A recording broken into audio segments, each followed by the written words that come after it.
Hi, welcome to my channel. My name is Hugo, and today we're going to see what's going to be the best stocks for this week. We're going to have a look into 7 stocks. We're going to do analysis of my portfolio and the market and the BTC as well. So stay around. Before we start the video, please don't forget to hit the subscribe button. Only 6.2% of my viewers are subscribers, so don't forget to smash that button. So let's get back to the video. So we're going to start the week with the ticker SBSW. Cibadin Stillwater Limited. They have a dividend yield of 11.68%, and this is going to be the highest dividend yield that we have for this week. They only pay biannually and they pay March and September. And the ex-dividend is going to be on the 16th of September, so we're going to have plenty of time to buy it. The only thing here is I have some reservations regarding this stock, and I'm going to tell you why. So they still are undervalued in 54.4%. which is quite good, and their financial health is 3Gs, and they have a free fall of 14% in the past month, actually during this month, and this is due to the gold also went down as well. So they explore gold and other precious materials, so that's why they got affected and they went down around 14%. So I could consider this a growth stock and also a dividend stock, because of the 11.68%, and they've been paying every single year, which is good. And even the financial health is quite good. They have around 60 billion of assets and around 30 billion of liabilities, so they are quite good in terms of financial health. The thing here is, in the past year they've grown around 361%, which is a lot. That's why we're going to have for this year a future growth of minus 9.9%. So you're not seeing any growth for the next year, but at least we have a stock which is undervalued in 54%, which could balance the fact that they're not going to grow. Although this is going to be a risky stock, if you want to go for a short period of investment, that could be good, so you can get the 11% and then get out. This could be a good option, or you can stick to it and hope that they grow in the future and they get less undervalued than they are at the moment. But that's going to be a big risk, so I'm more keen in buy it just now and then get out just to get the 11%. But this depends on how much investment that you're going to put in. Now, if it's worth it to get this 11%, depends how much you're going to invest and how much you are willing to risk. So this is going to be the risk that we're going to have regarding this stock. The ticker FSK or KKR Capital Corp. So this is quite similar company, has Main Street Capital. They also work with asset management and custody banks. So they buy other companies and they reinvest and they try to grow those companies and sell. They have a dividend yield of 11.18% and they pay quarterly March, June, September, and December, and they are undervalued in 45%. Regarding the previous stock, I prefer this one. In my case, I already have Main Street Capital, and which one of the most invested and known around the world, instead of this one. But this is a good stock to have on our portfolio if you don't have any others in the diverse finance. The only thing here is the ex-dividend that is going to be on the 14th of September. So we're not going to have time to buy this one because it's on the 14th of September. But we can put it on our watch list, and for the next quarter we can see how the things goes. In terms of financial health, they are good as well. They don't have so much difference as the previous one, but we still have here a market sentiment of hold. So if you're not going for now, we can put this in our watch list and wait for they go a little bit lower. Other considerations that I have regarding this stock is the future growth is going to be around minus 42.3%, which is a lot. So I don't think this stock being undervalued in 45% is still worth it. This stock needs to go down a little bit more because of this 42% of future growth. And I'm not expecting this dividend yield to be paid in the future as 11% because it's too high. So the thing here with this dividend is they're trying to get capital so they can reinvest that capital that they're going to get from the investors. So this is going to be quite risky because of the future growth. It's going to be negative. But can we balance the fact that the stock is still undervalued in 45%? Because it's undervalued in 45% and the future growth is minus 42%. So probably not going to get any profit from this one. The ticker ARR, Armor Residential REITs. This for me, it's one of the best stocks that we have for this week. They have a dividend yield of 11.02%. They have been constantly paying this dividend yield, and they pay monthly. The only thing is they are undervalued in 5.61%. So usually I don't go for these stocks. Probably what I'm going to look is to wait for the next dip and then buy it. And even if I try to buy it now, I'm not going to have time to buy it because the dividend yield is going to be on the 14th of September. The financial health here is not good because we have liabilities around 3 billion and in terms of assets around 700 million. They have a big discrepancy, but bear in mind this is a mortgage REIT and usually they borrow money, so we not have that money as assets. So this is going to be in the future probably it's going to convert, but that's why they have a bad financial health. If you're going to look into stocks like Main Street Capital, it's going to be exactly the same thing because they also borrow money. Any mortgage REIT usually has more liabilities than assets. So in my opinion, I think this is going to be a good stock to have on our portfolio. Not for this month because we're not going to get any value from that. For the next month, add to your watch list, and probably I'm going to do exactly the same thing since the Main Street Capital went down in terms of the dividend yields, and this still has 11%, which is quite good. And in terms of the future growth, it's going to be 4.2%, which is much better than any other stock that we have seen so far. The ticker ARCC, Ares Capital Corp, they have a dividend yield of 8.08%. They pay quarterly March, June, September, and December, and they are undervalued in 21.1%. The ex-dividend is going to be on the 14th of September, so we're not going to have time to buy this one. And the financial health is a G, which is good. They don't have too much of a difference between assets and liabilities. In terms of the market sentiment, we have a buy here. They went up a little bit in the past few months. And the future growth for this stock is going to be minus 28%. So this is going to be a risk stock to invest. I'll could invest in a short period, not in a long period. In this case, only for December because September it's already gone. The ticker MEO Altria Group Inc. This is a stock that I already spoke in this channel. They are quite competitive regarding BATS, which is one of the stocks that I have, or Philip Morris, which has also a high dividend yield. I don't know how is Philip Morris at the moment. I think they're still in the grounds of the 6% of dividend yield, but this one has a dividend yield of 7.12%. They pay quarterly in March, June, September, and December, and they are undervalued in 55.8%, and they've been quite normal in terms of price oscillation. The ex-dividend date is going to be on September 14, and we have a financial health of a B. They have more liabilities than assets, and this is due to COVID, so they are less consumption of tobacco, so that's why they went down quite a lot. They have a future growth of 8.1%, but I don't know if this is going to be correct due to the fact that some people had stopped smoking, and actually this is one of the motives why I want to get out of my stock of BATs as soon as possible, and they went down quite a lot now, so I'm not going to sell it so far. So we're going to have here a market sentiment of a holds.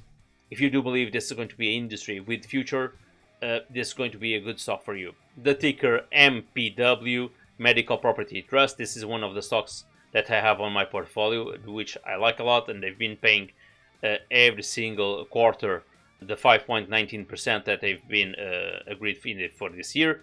They pay quarterly in March, June, September, and December, and they are undervalued in 58.3%. They have grown their earnings in around 27% in the past year, and this year the future growth is going to be around the 13.9%, which is quite good. And having this in consideration, they still are undervalued in 58%, so we're going to have here a lot of space to grow.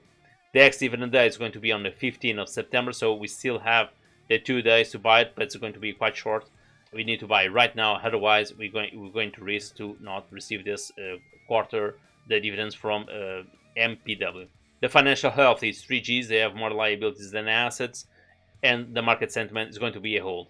They went down in the past few weeks, but they are still a nice stock to buy. The ticker ARM or Iron Mountain, they are specialized in storage and information management services. They have a dividend yield of 5.17% and they pay quarterly March, June, September and December. They went down around 3% in the last month, but they are still undervalued in 42.7%, which is good, and the ex-dividend is on the 14th of September. So we're not going to have time to buy this one, but for the next quarter it's one that we need to put on our watch list. In terms of financial health, it's a B, so more liabilities than assets. But not for much. It's around 1 billion of difference. And in terms of market sentiment, we're going to have a hold. Other stocks for this week, we're going to have Coca-Cola Company, which is well known around the world and one of the favorites from Berkshire Hathaway and some of the investors. This is one of the stocks that I have also in my portfolio. Anyway, the ex-dividend is going to be on the 14th of September, and they paid a dividend yield of 2.98%. So now let's talk about the market for this week and what's going to happen with Bitcoin. So as we can see, the SP500, we reached the support around the $4,450. We still hit that value. We still have here the MACD in a bearish market. I hope this shifts completely on Monday, since we've been having a negative week, completely negative. This week was atrocious. I hope this next week is going to be a positive. If we go below this support, then we're going to have a drop, and probably we're going to have another support around the $4,380. But I hope this is going to be just the same thing that we've seen in the past few months. We reached the point of this support, and then we had a breakout, and we have a shift in the market. We still don't have too much of volume in the markets. There's quite the same, and this is actually what concerns me. So if I change the interval for 5 days, we have here the bottom. As we can see, we reach the bottom. Now if this is going to change and shift to a positive week, let's hope so. Let's hope this is now a trend to start to go up for a bullish market. In terms of the Bitcoin, we are following exactly the same steps of the market. So we had a drop. We still here on the support at the 45k, as we can see around here. We still have here a bearish market as well, the exactly same movement that we had in the market. And I hope that if we see a change on the market, we're going to see a change also on the Bitcoin. Therefore, probably we're going to reach again the 50 mark again for this upcoming week. So if you want to copy all my trades, you can do it by go to eToro and put my nickname Kenite, and you can copy all my open trades.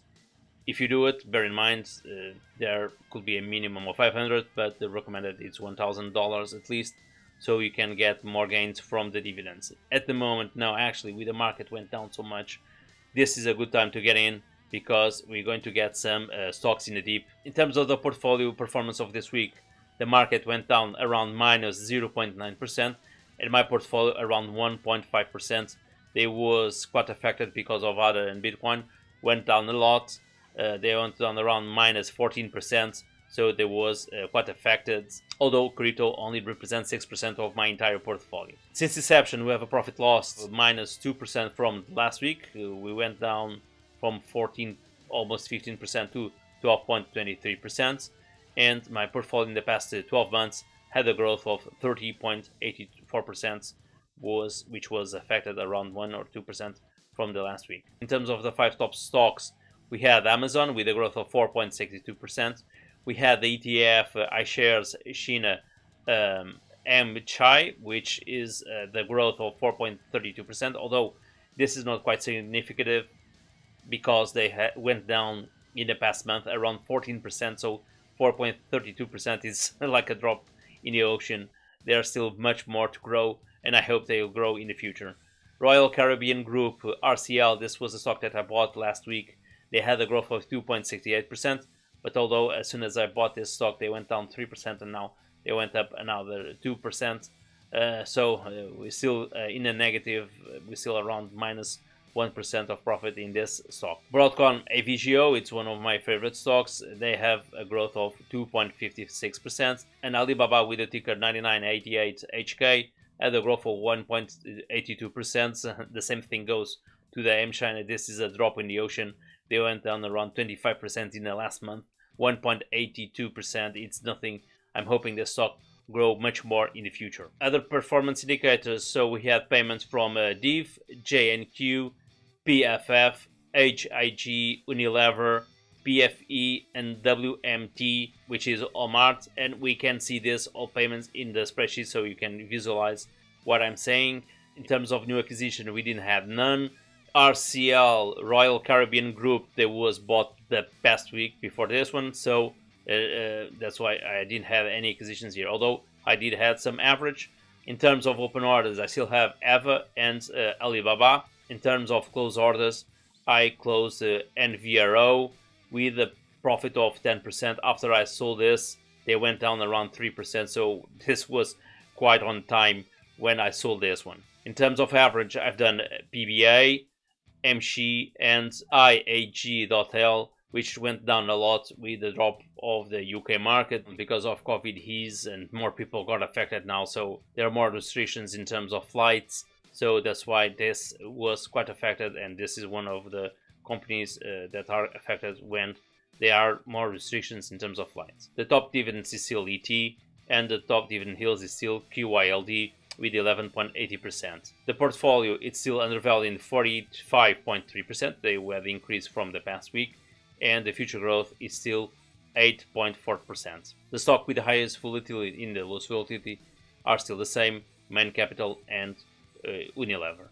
So now let's have a look into the spreadsheet. So if you are seeing the spreadsheet for the first time, you can copy and use the spreadsheet. You just need to put here the total investment that you want to do, and you need to go to your portfolio and check what is the percentage that you have of each stock, and then the spreadsheet will do the calculation for you.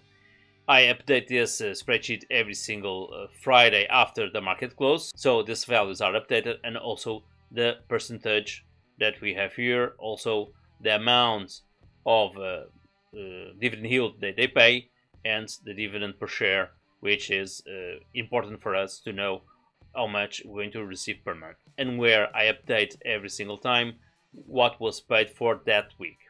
So for this week, we're going to have DIV, as you can see here. You're going to have HIG, we're going to have JNQ, and we have as well PFE and PFF. And also we have here RCL, which was acquired the past week, and I still have here as yellow, but this actually should be like this.